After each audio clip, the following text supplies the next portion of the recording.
Vol Téléguinée, Gadel Janvier. Chaque jour. Tout jour à 4 h. Le matin à 8 h. À midi, midi tapant. À soir, 8 h. Télégamme, Téléguinée Magazine, chaque dimanche, 4 h l'après-midi. Nouvelle Téléguinée, sans commentaire, sans voix monter, Gadel Janvier.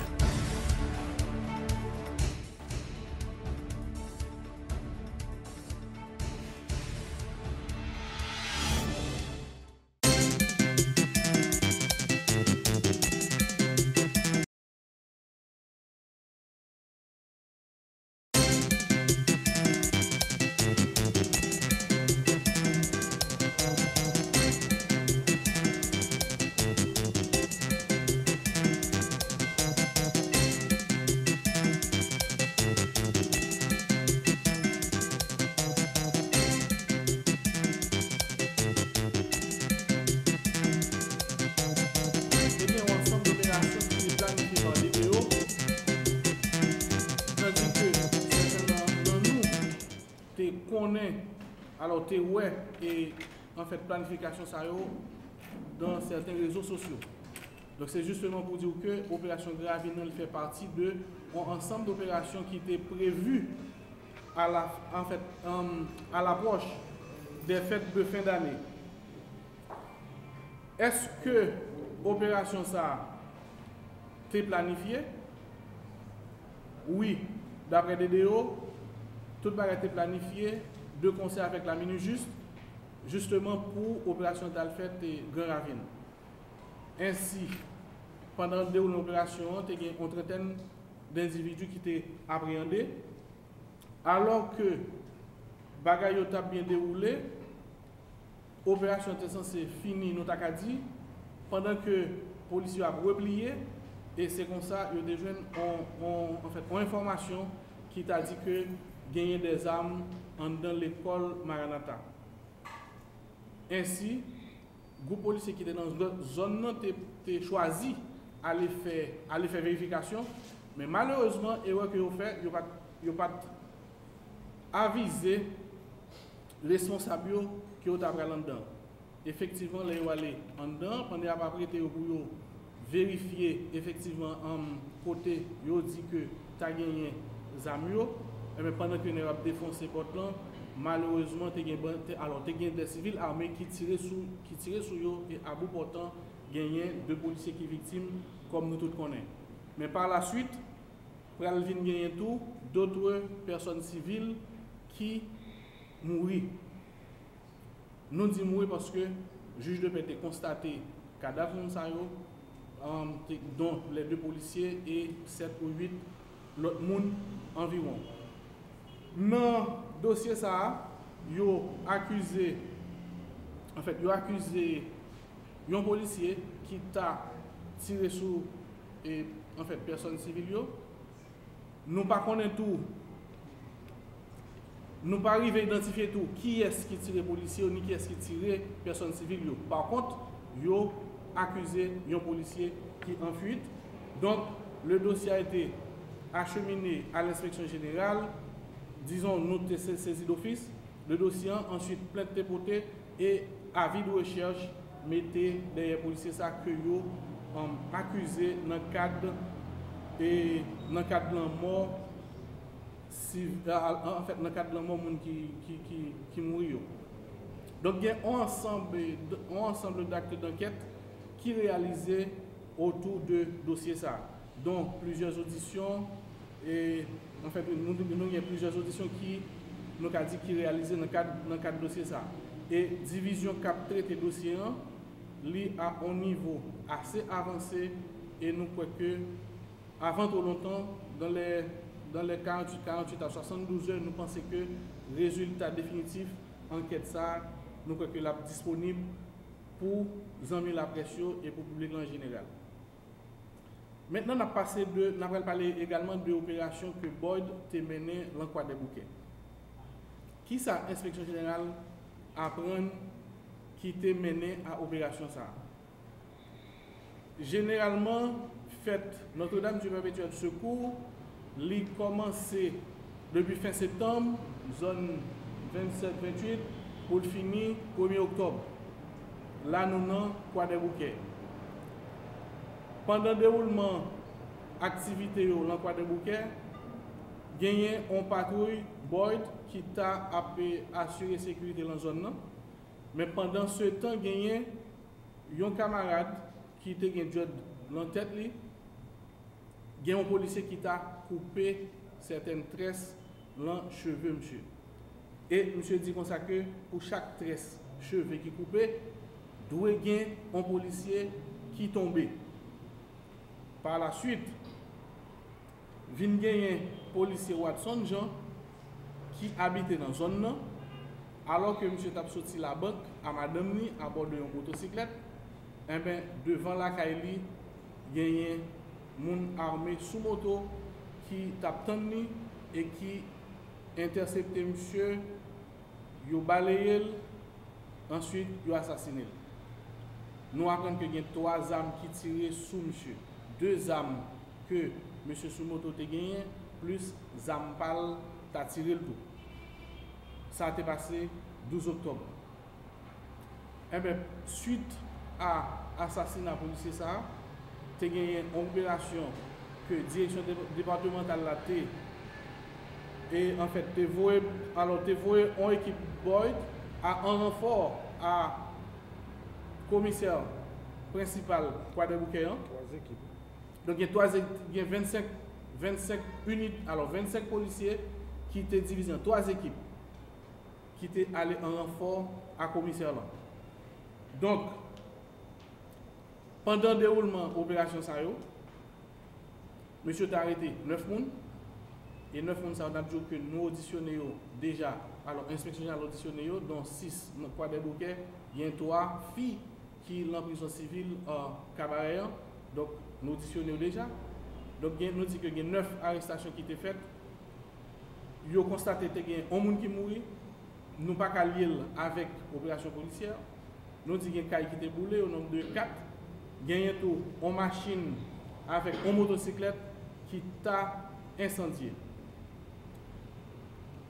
Famille victime yo accusé Boyd comme étant responsable action ça yo. Maintenant puisque gagné plainte contre policier yo, eh bien l'inspection générale l'ouvrit immédiatement une enquête pour capable déterminer, pour capable fixer responsabilité. Eh bien dans l'enquête que nous l'ouvrons, nous déjà fait un ensemble d'actes dont 25 policiers qui étaient composés l'équipe là, ils ont auditionné. Le commissaire de la Croix des Bouquets, il a été auditionné 3 fois. Le commissaire de la Boyd, il a été lui aussi auditionné 2 fois. Nous avons 9 personnes qui ont été arrêtés. Nous entendons, comme nous dit déjà, dont 6 hommes et 3 femmes. Nous avons auditionné 7 témoins. Nous avons auditionné le responsable du commissariat de Borépo. Nous avons auditionné tout Yon PNH, Croix des Bouquets. Et nous avons fait tout 4 enquêtes de terrain. Dans le cadre du dossier, ça, nous avons pris 3 mesures d'isolement. Donc, mesures d'isolement, c'est contre 3 chefs d'équipe qui étaient constitués une unité Boyd qui était allée l'autre bois. Donc, mesures d'isolement, ça a transformé en mesure conservatoire, puisque l'enquête là n'a pas avancé à grands pas. Donc, ils ont transformé en mesure conservatoire et division cap traité dossier pour remettre l'enquête le plus tôt possible. Inspection générale, les surtout là pour les garder faute policière. Je pense que question combien de gens qui ont mouru, ça c'est la police judiciaire ou bien la justice. Mais par contre, nous là pour faire lumière sous participation ou implication policière dans les actes. Mais nous avons accusé un policier qui a tiré lui-même plusieurs personnes et que le policier s'est enfui. Il s'agit de Philidor Glycen. Donc, nous avons cherché, il y avait une recherche contre lui. Donc, c'est l'État doit confirmer. Parce que mon frère, tout malheureusement, qui mourit dans Gravine, dans l'opération, qui c'est Philidor Guy Evans. Donc, c'est à peut-être, en fait, question de sentiment. OK, moment de folie. Donc, les gars, frère mourir, c'est peut-être raison qui fait ça. Mais effectivement, nous avons circulé à Philidor Gilsen qui est frère qui relève Philidor Guy Evans qui mourit dans l'opération.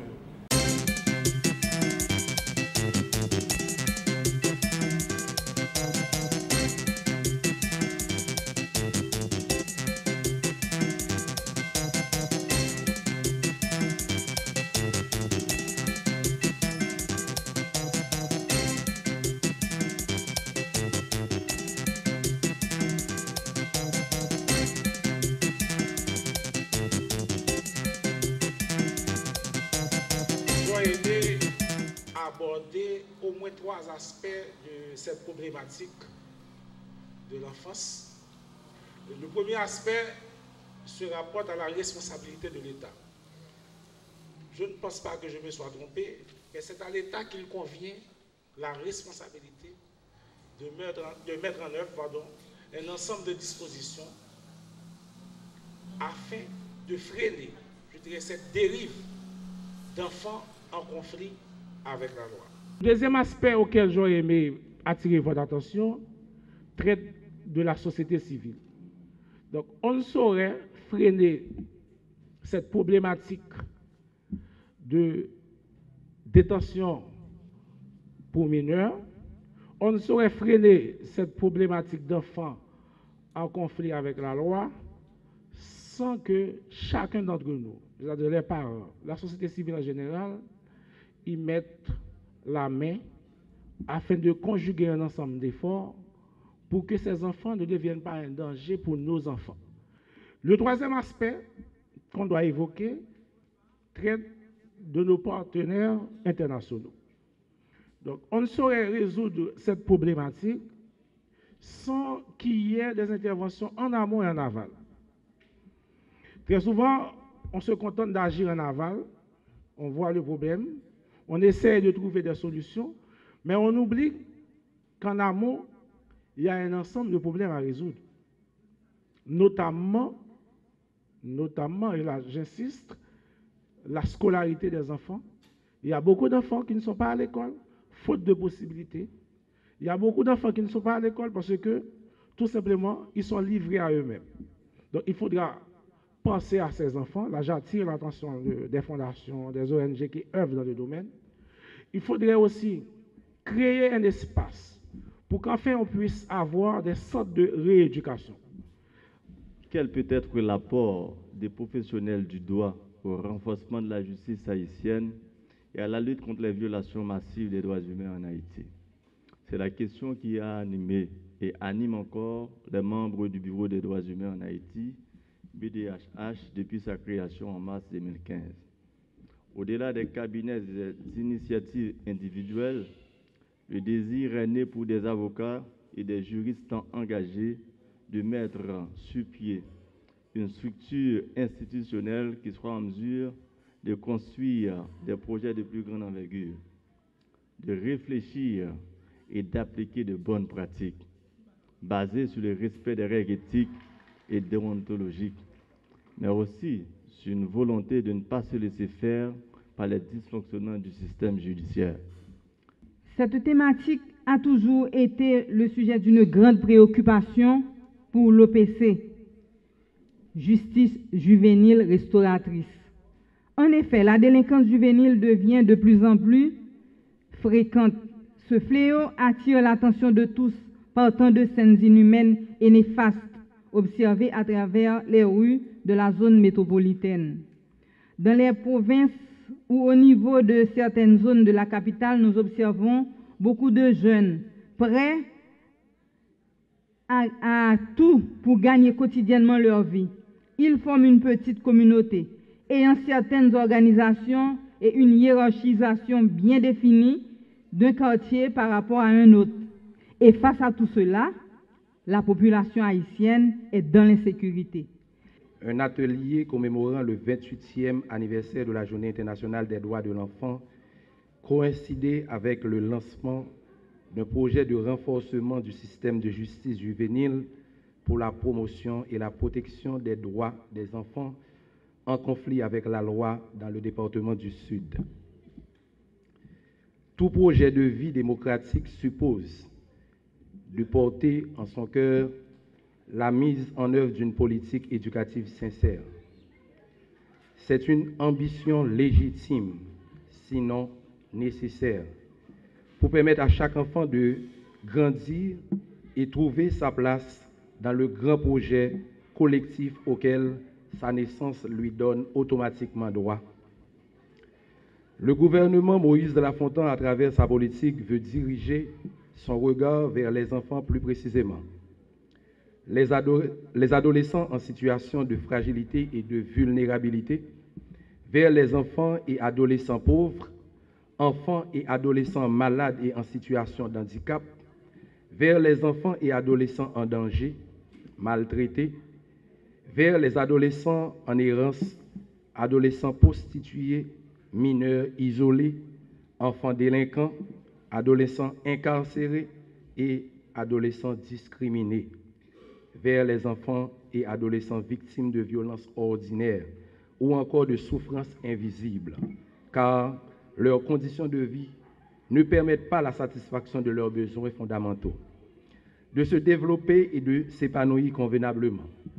Le président de la République, son Excellence M. Jovenel Moïse, à travers sa politique, veut engager la nation sur le chemin du progrès, dans l'objectif d'apporter un changement aux conditions de vie des plus vulnérables, dont celles. Chers invités, la Journée mondiale de l'enfance qui a eu lieu le 20 novembre chaque année est pour nous dans le Sud l'occasion de sensibiliser l'opinion publique à la cause de la protection de l'enfance. Elle est également pour nous une journée festive dans nos nombreuses communes où on a eu des animations, des séances de formation et de sensibilisation sont organisées pour les enfants et les comités de protection. À travers nos démarches, nous voulons mettre l'accent sur les droits de nos enfants, sur le fait que l'enfant haïtien doit être respecté dans son individualité en tant qu'être humain, mais également protégé par sa famille et la société durant la période de fragilité qui constitue son enfance. Il est affirmé que l'enfant, pour l'épanouissement harmonieux de sa personnalité, a besoin d'amour et de compréhension. Si le cadre naturel de cet épanouissement est bien sûr la famille, la société tout entière a un devoir d'assistance envers les enfants pour lesquels ce cadre naturel serait défaillant. Par-delà, la volonté d'affirmer le droit des enfants haïtiens à grandir dans un climat serein et protecteur, le moment est venu pour poser également les bases d'une Haïti plus fraternelle et solidaire. En effet, un des postulats qui fondent la Déclaration des droits de l'enfant est que l'humanité se doit de donner à l'enfant le meilleur d'elle-même. L'enfant représente l'avenir de l'humanité et de l'éducation qu'il reçoit dépend de notre futur à tous. Il doit être élevé dans un esprit de compréhension, de tolérance, d'amitié entre les peuples, de paix, de fraternité universelle et dans le sentiment qu'il lui appartient de consacrer son énergie et ses talents au service de ses semblables. Nous songeons qu'il y a presque 5 ans de ça, des amis suisses, en Suisse, qui travaillent pour Croix-Rouge international. Ils mènent juste Lausanne pour mal rencontrer l'équipe de Terre des Hommes. L'homme arrivé l'autre bord, j'étais tellement impressionné par l'engagement Mounsayo que j'ai décidé de renseigner un peu plus sur qui sa Terre des Hommes a fait en Haïti. Quand il y a l'homme rencontré avec Madame Cadet, je dis waouh, ça, son bagage qui intéressait, d'autant plus que problème Timoun et problème prison, problème détention, son bagage qui tenu à cœur, pas en tant que protectrice du citoyen ancienne, mais en tant que femme, en tant que maman petite. Donc, m'engager aux côtés de Terre des Hommes pour que m'aider, pour m'encourager, pour me motiver, pour continuer à faire bel travail que tu as fait sur le terrain.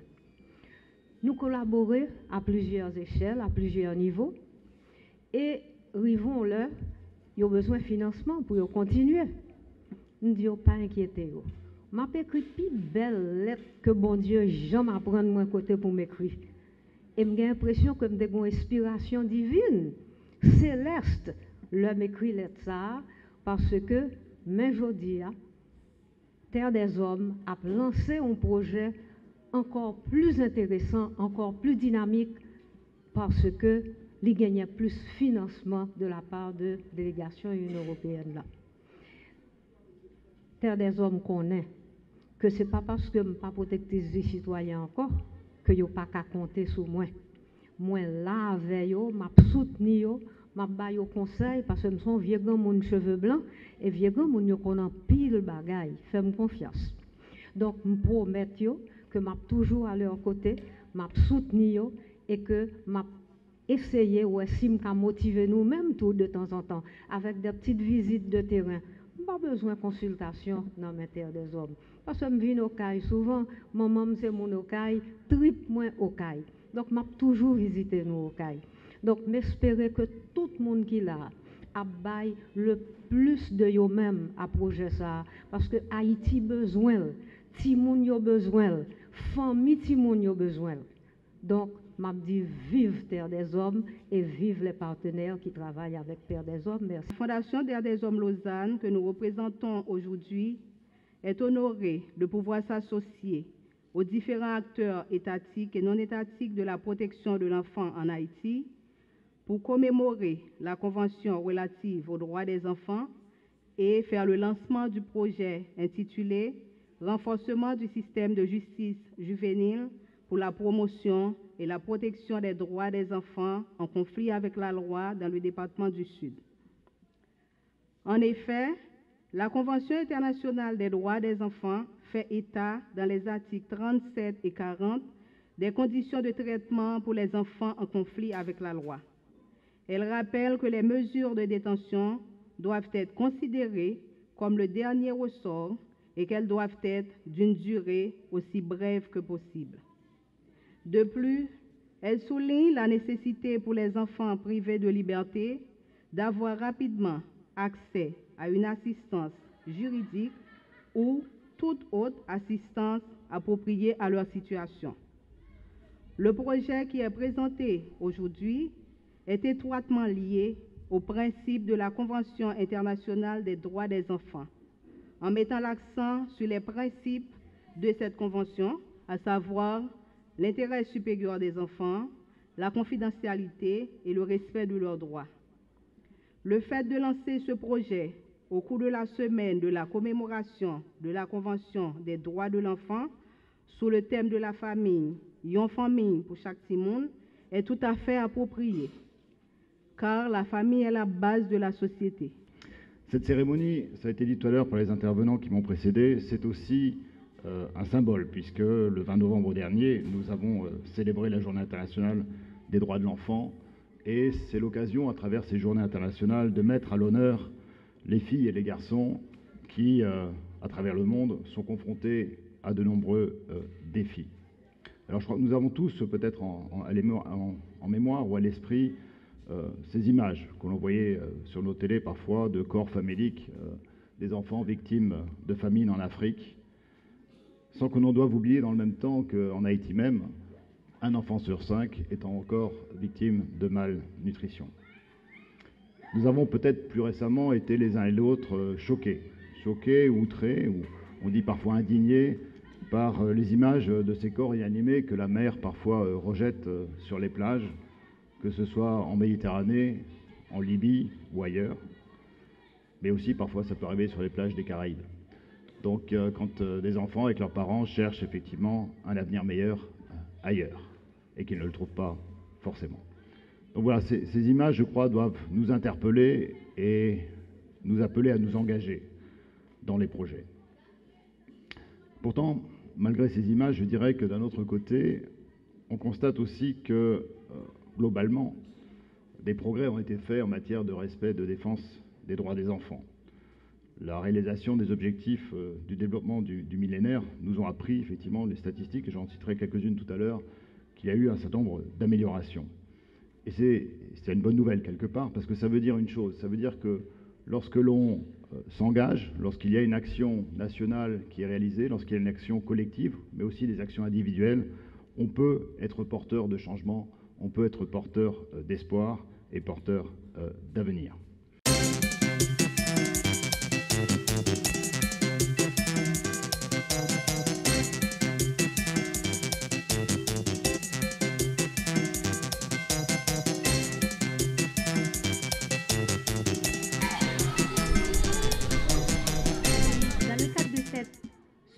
Commémorative, il m'a été demandé de présenter un exposé sur la problématique de la protection des mineurs dans le système judiciaire haïtien.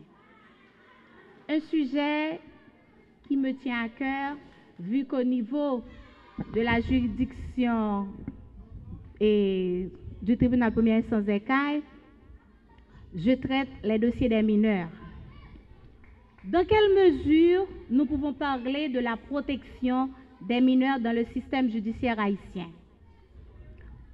Vous le savez, la Convention relative aux droits de l'enfant stipule que l'enfant a besoin d'une protection spéciale, de soins spéciaux et notamment d'une protection juridique appropriée. La protection des enfants en Haïti constitue une condition sine qua non pour garantir le développement dans une société démocratique fondée sur le respect des valeurs telles d'égalité, fraternité et de paix. Notre Constitution définit un enfant comme tout individu de moins de 18 ans. Conformément à la Convention des Nations Unies relative aux droits de l'enfant ratifiée par Haïti en 1994. Le cadre juridique régissant la protection des enfants en Haïti comprend à la fois des normes et des conventions internationales. Au terme de l'article 276 de la Constitution de 1987, les traités ou les accords internationaux, une fois sanctionnés et ratifiés dans les formes prévues par la loi, font partie de la législation du pays et abrogent toutes les lois qui sont contraires. Le gouvernement haïtien a pris plusieurs mesures qui montrent un engagement envers la protection des enfants. La ratification de la majorité des principaux instruments juridiques internationaux et régionaux relatifs aux droits des enfants, tels la Convention internationale relative aux droits de l'enfant du 20 novembre 1989, ratifiée par Haïti le 8 juin 1995. Le protocole facultatif à la Convention relative aux droits de l'enfant concernant la vente d'enfants, la prostitution des enfants, la pornographie mettant en scène les enfants du 20 mai 2000 et ratifié le 30 avril 2014. Le protocole facultatif à la Convention relative aux droits de l'enfant concernant les enfants impliqués dans les conflits armés, ratifié le 30 avril 2014. La Convention 138 de l'OIT du 26 juin 1973, ratifiée le 3 juin 2009. La Convention 182 de l'OIT sur les pires formes de travail des enfants de 1999, ratifiée le 19 juillet 2007.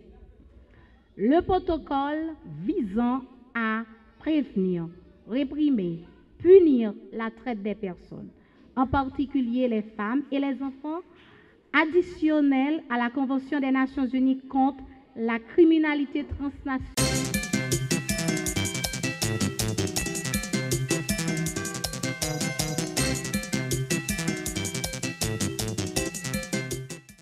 Affecte certaines valeurs dont la culture et l'éducation ne sont pas épargnées.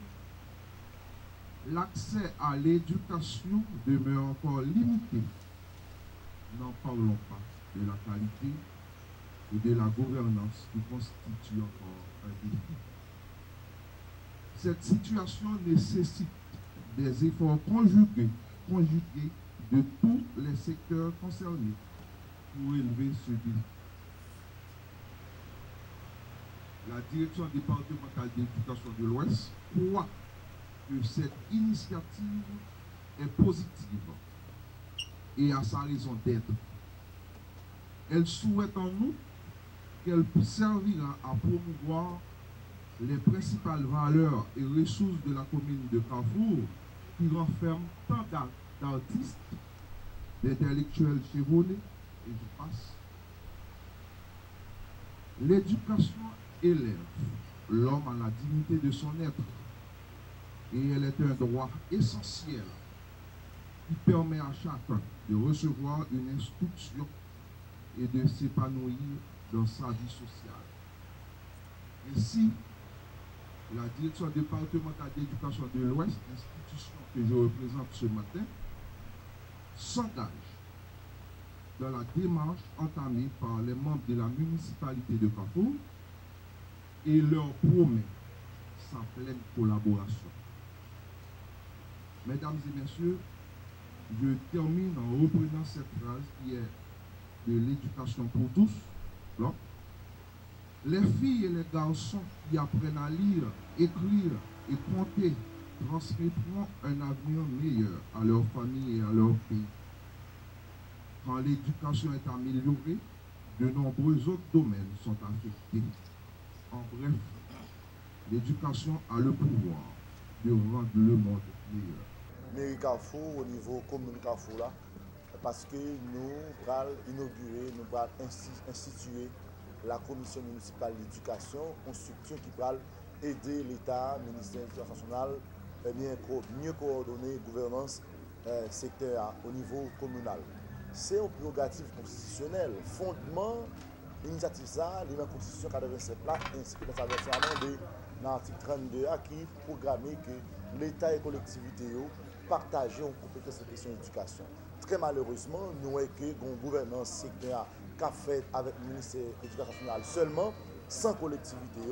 Et sous base ça, mairie de Carrefour a décidé avec CARE et partenaires liés sous Carrefour, grâce à on a payé tout acteurs pour regarder qui ça nous a fait pour mettre en place un outil aussi important qui a amélioré non seulement offre là, mais tout qualité d'éducation capable. Je dis à Carrefour, il y a un chiffre qui est alarmant pour nous, c'est que 60% seulement de monde qui va à l'école, il y a 40% de monde qui va à l'école. Sur chaque 100 de Carrefour, c'est 60 qui à l'école. Ça fait ça. Est-ce que c'est l'argent qui n'a pas gagné? Est-ce que c'est le mairie qui n'a pas joué au lit? Est-ce que c'est l'État? Est-ce que c'est la loi qui n'a pas respectée? Il faut nous réfléchir. Comme des gouvernances qui étaient faites par l'euro, 30 ans après, 100 ans après, pas de résultat. En 1987, la Constitution a programmé que font une gouvernance qui impliquait les collectivités. Nous proposons expérimentation. Ça, pour nous, qui impact la bien et comment on peut répliquer sur l'ensemble du territoire. C'est dans la dynamique ça. Et nous inscrivons des démarches et nous vraiment pour jouer un rôle très présent que tout ça qu'a fait dans l'éducation sous Carrefour, la mairie de Carrefour, la commission municipale d'éducation doit être au courant et doit participer dans l'élaboration, dans la réflexion qu'a fait. Je dis, pour qui ça, même compétence de surveillance scolaire, l'État n'a pas transférer aux collectivités, aux communes. Alors nous voulons dire, messieurs, dames, que mairie Delma pas qu'à assurer la surveillance scolaire dans la commune d'Elma. Nous voulons dire mairie Pétionville, pas qu'à faire. Nous voulons dire mairie Carrefour, pas qu'à faire. Nous voulons dire mairie Jacmel, pas qu'à faire. Pour que ça, il y ait peur d'industrialisation. Alors que nos industrialisation n'a pas de résultat. Et ça fait, nous commençons Carrefour et nous avons invité tous les magistrats sur tout le pays, pour travailler avec partenaires, avec le ministère, là, sans bruit, sans compte, pour mettre dans chaque commune la commission municipale d'éducation qui a aidé l'État à améliorer la gouvernance et que les partenaires internationaux qui assurent la trajectoire ça pour nous avoir des meilleurs résultats dans la question de l'éducation dans le pays. Mission commission, c'est qui ça doit être? Les décliner en 7 points généralement. C'est participer dans la réflexion et l'élaboration tout document sous question sur ce secteur. Par exemple, dans l'ouverture des classes. Comment pour l'État faire l'ouverture des classes? Aucun maire, pas aucun espace d'échange qui fait ensemble avec eux. Combien de monde qui l'école dans la ville là? Nous-mêmes, nous n'avons pas accès à l'information. J'ai participé dans la commission ad hoc qui travaille pour l'agenda de l'éducation 2030 et qui collaborait dans réaliser atelier ça avec mairie. Donc, c'est parmi les organisateurs atelier ça avec mairie, avec CARE et avec l'autre organisation qui gagne dans le GL, qui gagne dans le cadre d'organisation forum ça et atelier ça. Donc, l'objectif nous dans le cadre de ça, c'est vraiment pour te coller pour collectivités territoriales, particulièrement mairie, prendre responsabilité dans la question de l'éducation. La Constitution dit là, donc l'État central et collectivités territoriales sont responsables de l'éducation, surtout au niveau fondamental. Donc nous pensons que c'est une mobilisation qu'on fait à travers le pays pour citoyens et citoyennes, pour décoller, pour faire pression sur l'État, pour vraiment tout le monde qui a un droit à l'école. C'est-à-dire que notamment si le monde est grand monde, si le monde jeune monde, grand monde, tout le monde a un droit pour gagner au niveau éducation. Et dans ce sens-là, mairie a une responsabilité. Et nous-mêmes, pendant REP, nous approchons de mairie, nous avons essayé d'encourager mairie, faire pression sur mairie pour prendre responsabilité. Mais en même temps, nous appuyons mairie tout dans les revendications qu'ils ont gagnées par rapport au pouvoir central. Pour le pouvoir central, il y a plus de moyens pour investir dans la question d'éducation. Par exemple, dans ce sens-là, nous ne parlons pas de sous rapport d'atelier, gagner fonds de gestion et de développement de collectivités territoriales qui sont comme ramassés pour communaux et dans comme ça qui ramassés pour communaux, c'est tout au niveau de 20% qui allait pour Mério et dans ça qui allait pour Mério, 17,5% dans le fonds de gestion de collectivité territoriale qui allait pour Mério qui doit aller dans la question d'éducation. Donc, commission municipale d'éducation qui est censée là, comme une interface, il y a une relation avec la population pour les besoins de la population dans la question d'éducation. Il y a même en relation avec l'autorité, tant que le ministère de l'Éducation nationale, pour le ministère de l'Éducation nationale, les communes, moyens qui sont nécessaires, ressources humaines, ressources matérielles qui sont nécessaires pour vraiment faire face à besoins d'éducation qui sont dans la question. Par exemple, dans la commune de Carrefour, il y a 7 écoles nationales et il y a une section communale dans Carrefour qui n'a pas de l'école publique là-dedans. Et tout pour pouvoir prendre ça. Présence moi qui fait me voter appui total moi à démarche maire là, démarche toute municipalité Carrefour là pour mettre sous pied une telle commission, c'est parce que en tant qu'agent de terrain, en tant que responsable d'école, en tant que responsable d'association d'école, moi-même avec tous les collègues, nous comprenons que tant que les gens africains disent, il faut tout un village pour éduquer un enfant.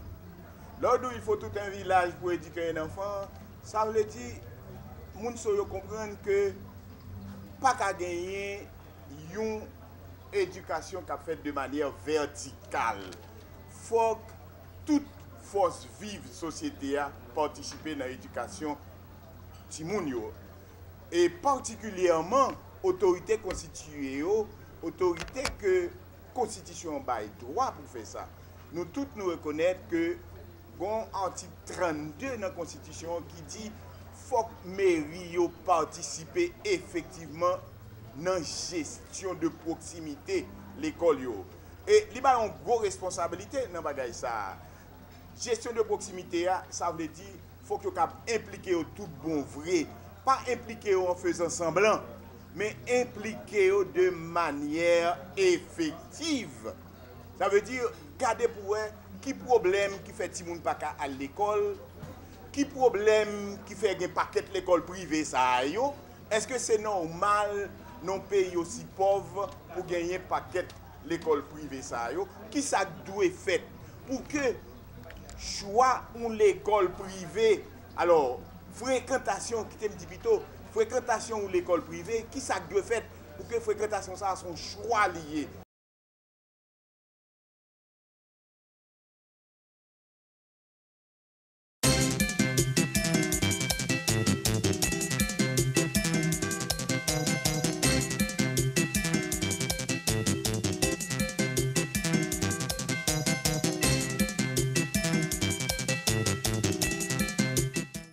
Donc, ministère de l'Environnement, dans stratégie pour informer le public là sur ça que nous avons fait dans le ministère là. Et dans le contexte ça, nous mettons en place les vendredis de l'environnement. C'est ainsi que jeudi, nous avons parlé sur la direction des ressources en eau. Eh bien, direction ressources en eau, lui-même, il gagne un objectif. Objectif ça, c'est concrétiser ou bien lui référer à une vision que nous gagnons dans la direction. Vision ça, c'est les ressources en eau sont utilisées et gérées de manière équitable et durable pour le développement socio-économique, la réduction de la pauvreté et des pertes en vies humaines, faciliter la coopération et la protection de l'environnement en Haïti. Alors, normalement, c'est arriver à gérer les ressources en eau de manière adéquate pour faciliter les investissements et également pour faciliter la durabilité des infrastructures dans le domaine ou bien dans le secteur de l'eau. Alors, il faut dire, d'une manière générale, quand nous-mêmes, dans le ministère de l'Environnement, on a parlé de ressources en eau, nous entendons par ressources en eau toute l'eau de surface, toute l'eau souterraine. Alors, l'eau de surface, c'est toute l'eau qui est pour avec de l'eau qui est stockée ou bien de l'eau qui a couru sous terre, sous sol là. À savoir de l'eau qui est dans la rivière, de l'eau qui est dans l'étang, de l'eau qui est dans le lac, ok, ainsi de suite, incluant zone humide. L'aime parler de zone humide, nous entendons par zone humide, écosystème forêt, nous entendons par zone humide, lac tout, étang tout, et nous entendons par zone humide, rivière tout, ok, parce que rivière tout, il y a des écosystèmes qui sont compatibles à zone humide. Ça, c'est pour de l'eau de surface. Et de l'eau souterraine, même, et nous entendons par eux-mêmes tout ça qui gagne comme de l'eau en bâtiment, à savoir aquifère, nappe phréatique, couche de l'eau qui gagne en bâtiment. Alors, il faut nous référer nous tout à l'importance qui gagne sous ça que nous relèvons bassin versant. Parce que bassin versant constitue château d'eau, principal château d'eau qui alimente ressources en eau, qui alimente infrastructures naturelles, telles que rivières et autres. D'accord? Donc, pour ce faire, le ministère de l'Environnement, nous avons la dernière direction ressources en eau. C'est une direction qui travaille avec tout secteur qui rentre dans le domaine de l'eau. Alors, il faut dire que l'on parle de l'eau, il y a deux groupes d'acteurs. Ok? Il y a deux groupes d'acteurs. Il y a un groupe d'acteurs qui concerne par ça que nous relais la gestion de la ressource en eau, tant que ministère de l'Environnement, tant que ministère de la Planification, tant que MSPP, et ainsi de suite. Alors, il faut dire dans le cadre de ça que le ministère de l'Environnement, lui-même, il a pour louer avec ça qui relève régularisation, législation sous affaires de loi, il a pour louer tout avec ça que nous relève et facilitation sous ressources en eau. Nous avons le ministère des Travaux publics, par exemple, qui est pour louer avec ça que nous relève deux structures, DINEPA et EDH. DINEPA pour tout ce qui a à voir avec de l'eau potable et assainissement, et EDH qui a à voir avec ça que nous relève énergie hydroélectrique, côté que qui a un barrage sur rivière qui produit énergie pour électricité. D'accord? Et nous avons tout le ministère de l'Agriculture qui a une division là-dedans qui est la division des ressources en eau. Côté que il y a un service national des ressources en eau qui est le SNRE, service national des ressources en eau.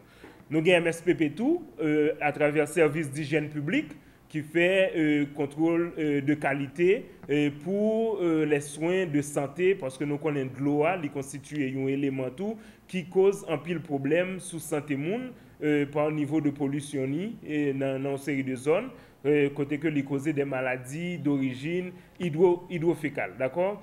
Et également nous avons ministère de la Planification et de la Coopération externe qui dans plan de développement OK, li prend en considération aspect de l'eau à tout. Nous avons un ministère du commerce et de l'industrie qui gagne une division de contrôle de qualité, OK, qui gagne une division de contrôle de qualité et protection, d'accord, protection communauté haïtienne, côté que il fait des vérifications sous de l'eau cap vendre, que ce soit de l'eau dans sachet, comme également de l'eau traitée, d'accord, pour consommateurs. Nous avons un ministère de l'Intérieur et des collectivités territoriales qui travaille avec collectivités, les municipalités, ok, côté que municipalités, les mairies, qui sont impliquées dans le domaine de surveillance. Et également, nous avons un ministère de l'Éducation nationale qui fait la promotion à l'éducation environnementale, côté que de l'eau, c'est un élément qui est primordial là-dedans.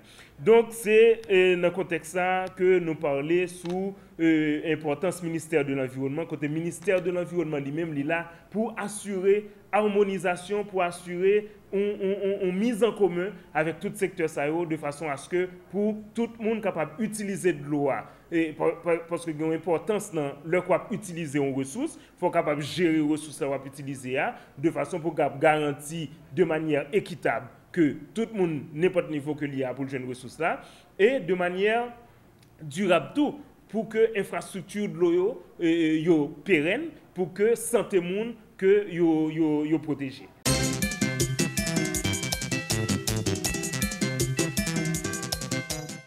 Depuis 1981, défenseurs droits moun yo organisé chaque 25 décembre une journée côté que chaque 25 novembre une journée côté que yo a dit non à violence qui a fait sous femme.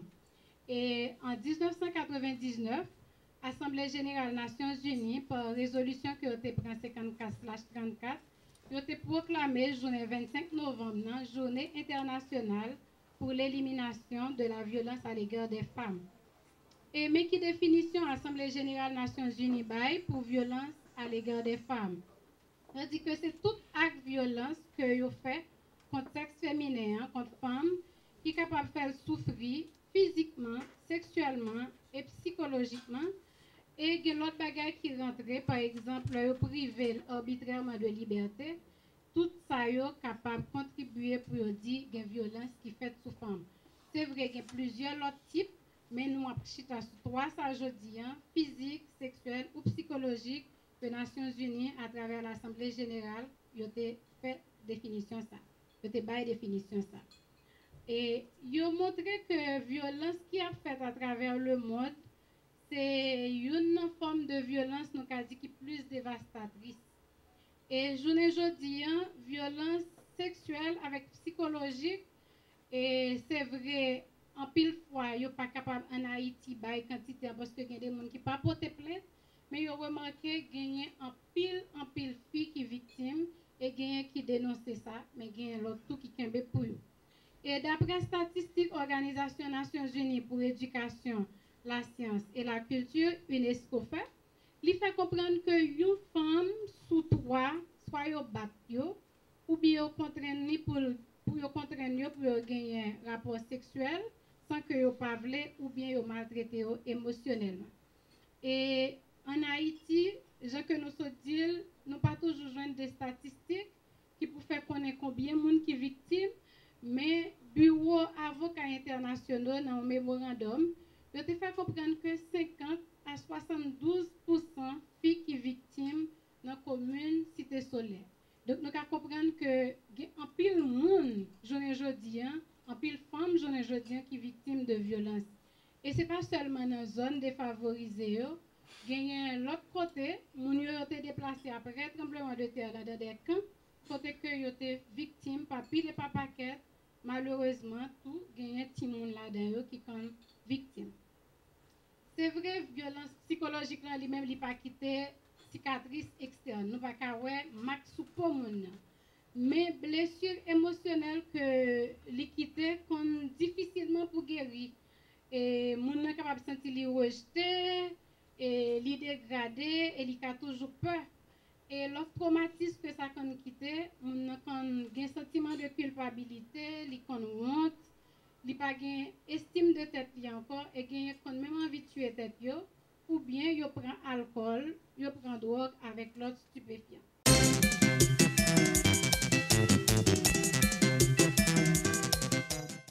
Plateforme pour avec laboratoire de santé mentale n'a aucune intention, aucune velléité à travers le projet ça, à travers quinzaine de réflexion sur les droits humains en Haïti, fait la leçon à journalistes, à la presse, pour dire mais comment la presse fonctionne. Ce n'est pas ça du tout.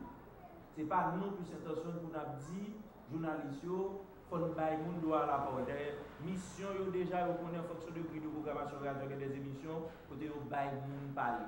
Mais cependant, nous constatons, malgré tout effort fait, malgré tout le monde qui a parlé, il y a un pile de monde qui plaint qu'il n'y a pas une possibilité de passer revendication. Il n'y a pas une possibilité de parler.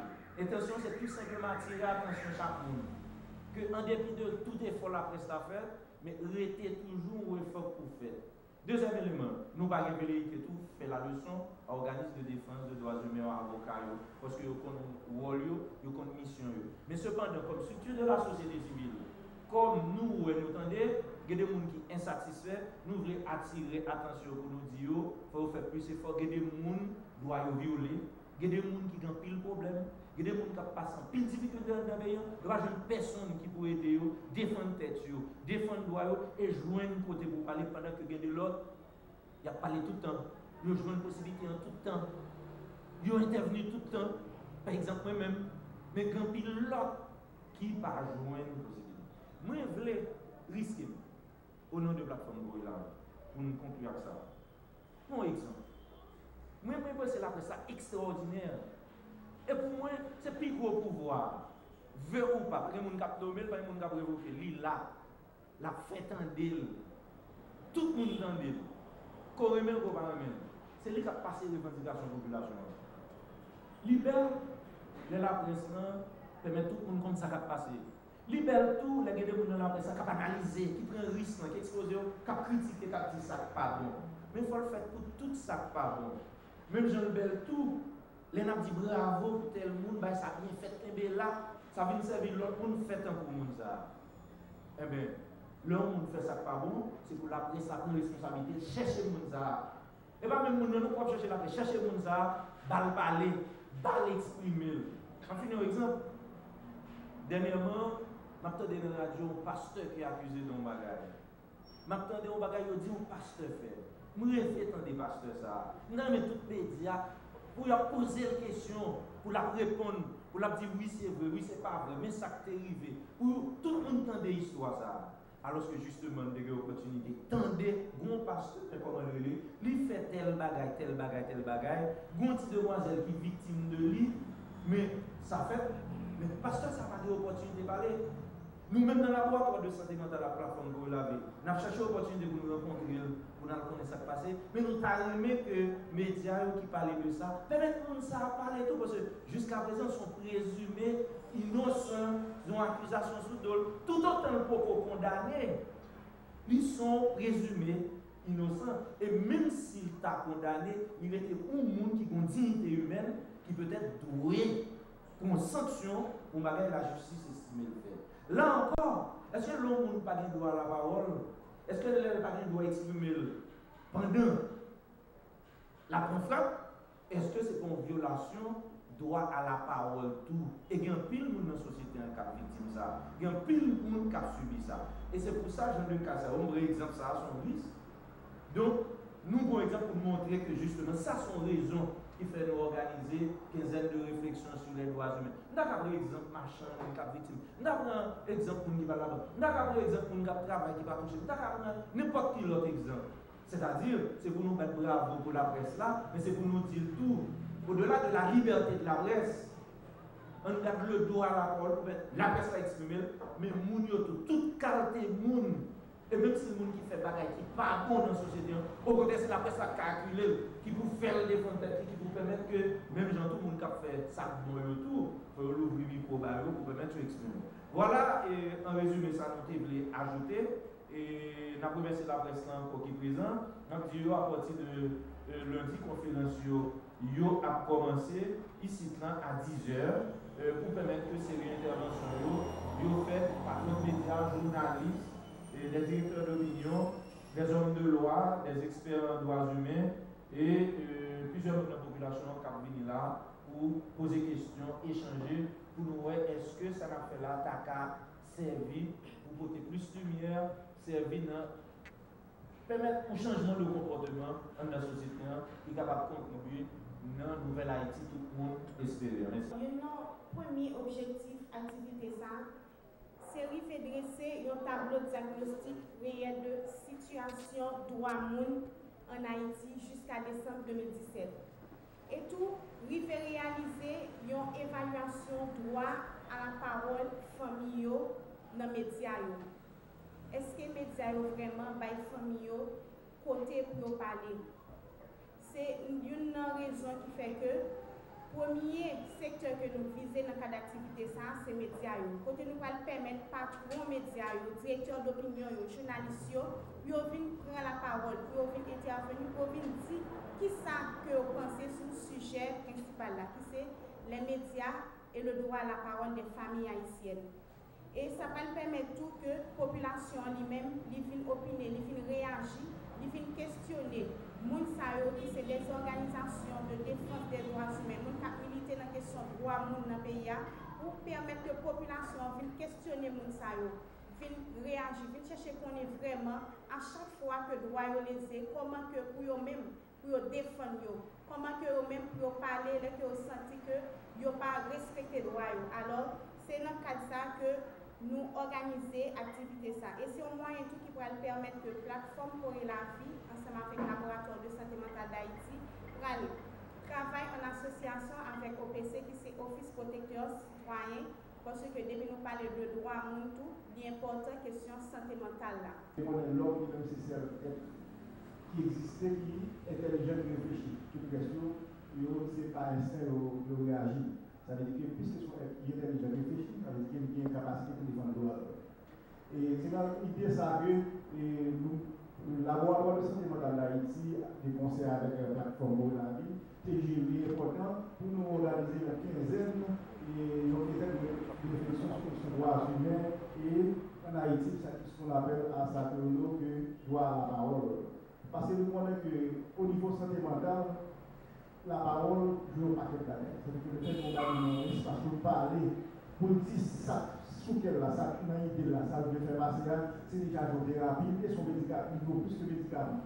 Ça veut dire son aspect très thérapeutique dans la vie au monde, il parlait ouvertement, il exprime ouvertement, et ça a dominé dans la salle de passer. Surtout dans un pays où chaque jour levé, c'est non seulement son pays humain, mais chaque jour il y a des éléments qui capable de nuire santé mentale.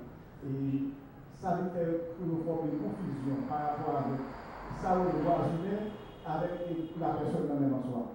Il est vrai, oui, là, il plaît, et ça au centre d'organisation qui défend les droits humains, mais il faut plus travailler, c'est le même plus travail qui veut faire toujours parce que nous devons exprimer plus, nous devons parler plus, parce que tout le monde a un mesure pour parler, ça va bien exprimer là, pour lui faire passer.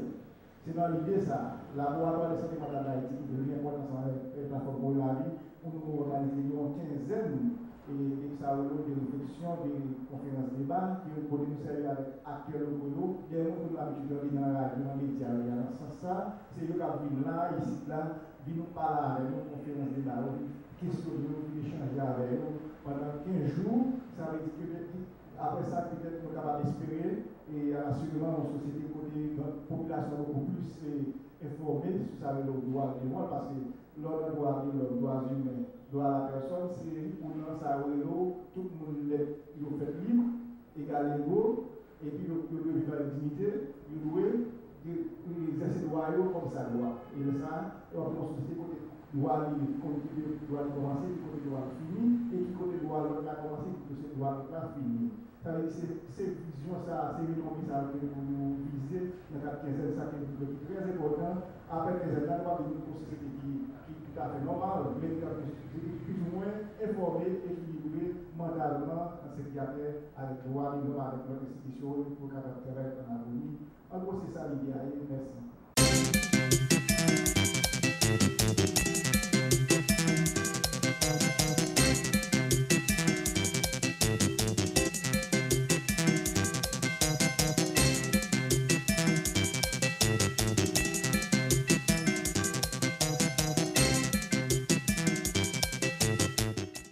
Ces femmes en mettent force nous ensemble pour nous combattre la violence qu'a faite sur les femmes actives tout partout sur la terre.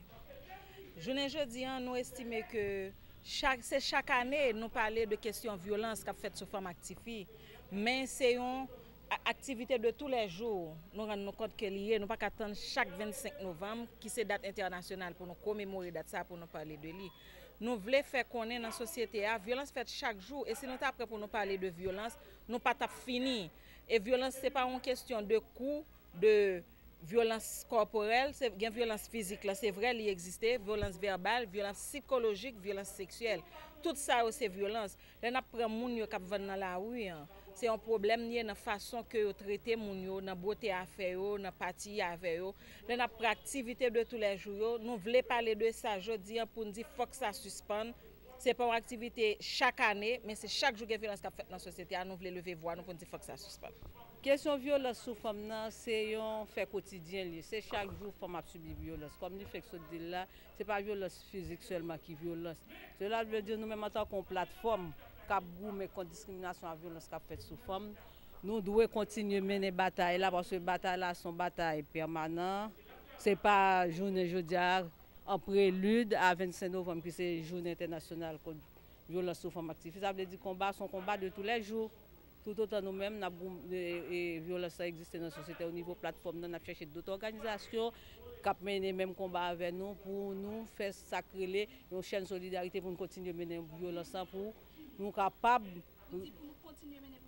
pour nous continuer à mener le combat contre violence qui a fait sous forme active.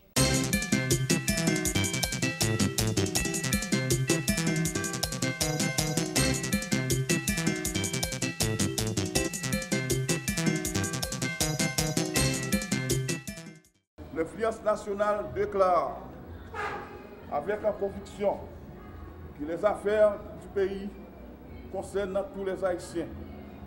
Il est donc un impératif qu'ils unissent autour d'une table face à la détérioration de la situation générale du pays, conscient de la nécessité de nous unir pour apporter notre contribution à l'édification de notre modèle de société qui nous permettra d'atteindre le destin et la destinée du peuple haïtien.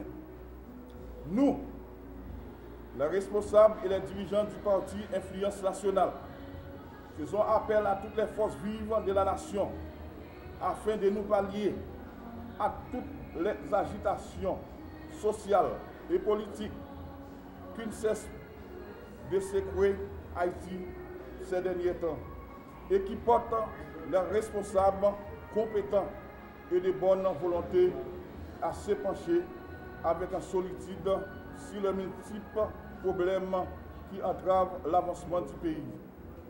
Tout en s'évertuant à trouver des solutions idéales qui conviennent. Écrivains, engagés, politologues, ingénieurs, médecins, avocats, journalistes, historiens, paysans, toute une pléiade d'hommes pluridisciplinaires ont tenté chacun dans sa sphère d'action à être utile au pays dans une période à ce dernier a vraiment besoin du concours de tous ses filles et ses fils pour faire avancer les débats en vue de l'instauration définitive de la démocratie. Dans une société où l'arbitraire tend à s'ériger ou s'érige en système, la justice doit contribuer au dernier rempart contre toute atteinte aux droits du citoyen. Parti Influence Nationale dit non, il faut que ça change. Dans le pays, après 213 ans de l'indépendance, nous n'acceptons pas une justice partiale. Nous sommes tous complices. Nous sommes tous coupables. Ceci est dû à un sentiment de révolte mêlé des frustrations que nous éprouvons face à la dégradation de l'environnement judiciaire. Frem, Sem, dans tout coin pays d'Haïti, avec l'autre bord de l'eau. Influence Nationale, c'est un parti politique qui réunit toutes couches sociales. Le pays d'Haïti a besoin de bons politiciens, compétents, moun qui prend charge masse peuple là en main, moun qui croit pays d'Haïti doit souverain. Influence nationale pour le travail sous divers points, qui mettre le pays sous rail, développement, tant que agriculture, santé, éducation.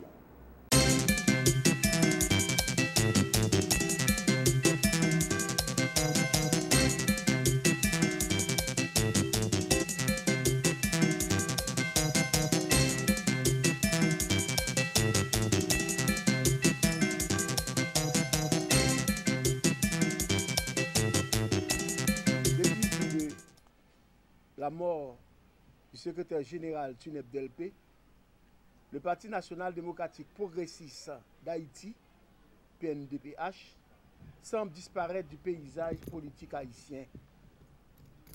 Certains d'entre vous se posent peut-être ces questions. Le PNDPH existe-t-il encore? Le sénateur Delpé n'est-il pas entré dans la tombe avec le parti? En ce moment où, dans la vie politique haïtienne, on ne parle que de conférences nationales souveraines, d'états généraux sectoriels, où même le chef de l'État, finalement, pensant que pour sortir le pays de ce gouffre, nous devons organiser les états généraux sectoriels de la nation. Pourquoi le PNDPH, qui était avant tout avant-gardiste, semble tout à coup rentrer en sommeil? Pourquoi ne se mêle-t-il plus de la partie? Eh bien, chers amis, le PNDPH avait pris un certain recul pour pouvoir se concentrer avant de faire un bond prodigieux en avant. Pendant ce temps, le PNDPH consulte, réfléchit, recrute et s'organise. Certaines modifications ont été apportées au sein du secrétariat général. Le secrétaire général reste et demeure le porte-parole officiel, car sa fonction lui impose ce rôle. Mais il n'est plus le seul. Il y a maintenant un porte-parole national qui est habilité à prendre la parole au nom du parti. C'est le secrétaire général adjoint Jean-Baptiste Canova, et chaque structure départementale a le sien. Des jeunes universitaires ont été recrutés. Ils formeront dans un avenir très proche des cadres importants qui implémenteraient les décisions prises par le parti. Chaque semaine, comme le veut le statut, les membres du secrétariat général se rencontrent pour discuter de la marche à suivre, de la décision à prendre. Donc, le PNDPH bouge, il avance. Comme membre fondateur du MOPOD, le PNDPH reste attaché à cette structure. D'ailleurs, les délégués du PNDPH participent à toutes les réunions hebdomadaires du MOPOD. Ils participent à toutes les décisions prises au sein de cette plateforme. Quant à la conférence nationale, dont tous les secteurs réclament maintenant de plus en plus, le PNDPH estime qu'il est urgent, de la conjoncture actuelle, de donner son point de vue. Disons de préférence de donner le ton. Ne sommes-nous pas ces promoteurs depuis plus de 20 ans? N'étions-nous pas les premiers à prêcher dans le désert? Notre conférence est une conférence nationale souveraine. Et c'est pour cette raison, nous estimons qu'il est important de vous donner nos réflexions dans une prochaine conférence de presse. Car le PNDPH a une structure qui travaille sur ce point.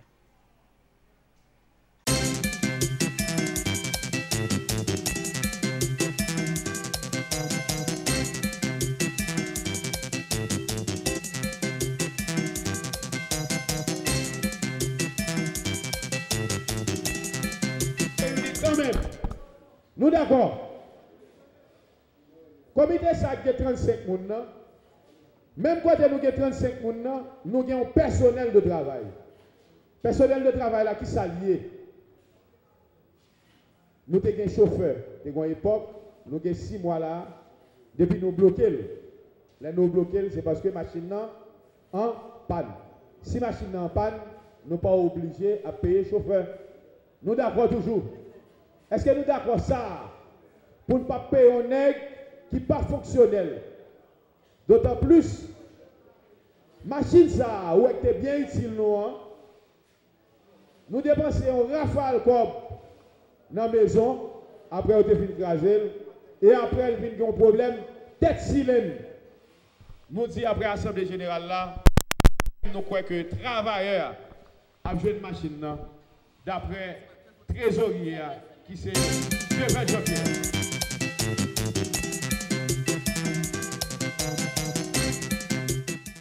Nous-mêmes au niveau CRADEC, d'après le constat que nous faisons, nous avons regardé comment les citoyens nous ont passé misère, accumulation, dans la question déroulement, processus et renouvellement carte d'identification nationale.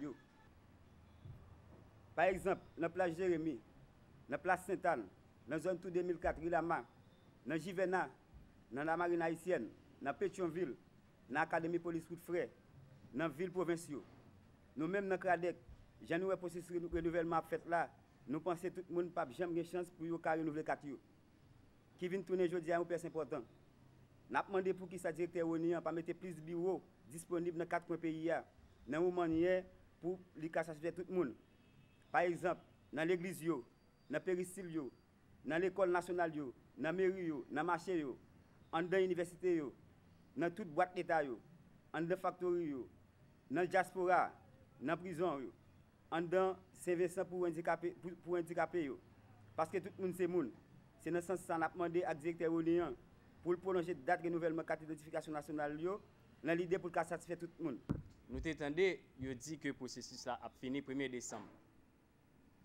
Et nous-mêmes nous avons demandé à M. Gide, qui est le nouveau directeur, pour lui voir comment, pour lui mettre plus de bureaux. Et nous avons regardé nous-mêmes, pour gens nous et à passer misère. Et même nous-mêmes journalistes, nous allons aller dans le faire constat. Et nous avons que Mounio pas gain côté pour aller renouveler 4 jours.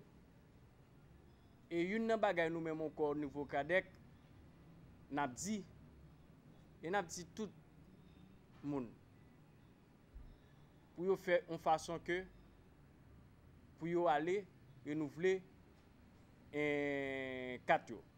Parce que nous-mêmes, d'après le constat nous fait, et d'après ça nous entendons tout, nous entendons tout gain monde pour qui ça va beaucoup aller renouveler 4 jours, c'est parce que nous demandé pour un récépissé qui c'est pour 1000 gouttes. Et nous entendons directeur avant, te dit que pas de quoi pour carte électorale là.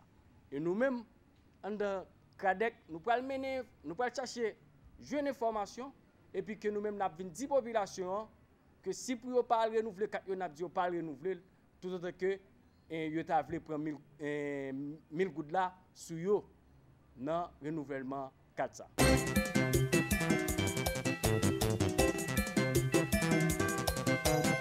Vol Téléguinée, Cadel Janvier.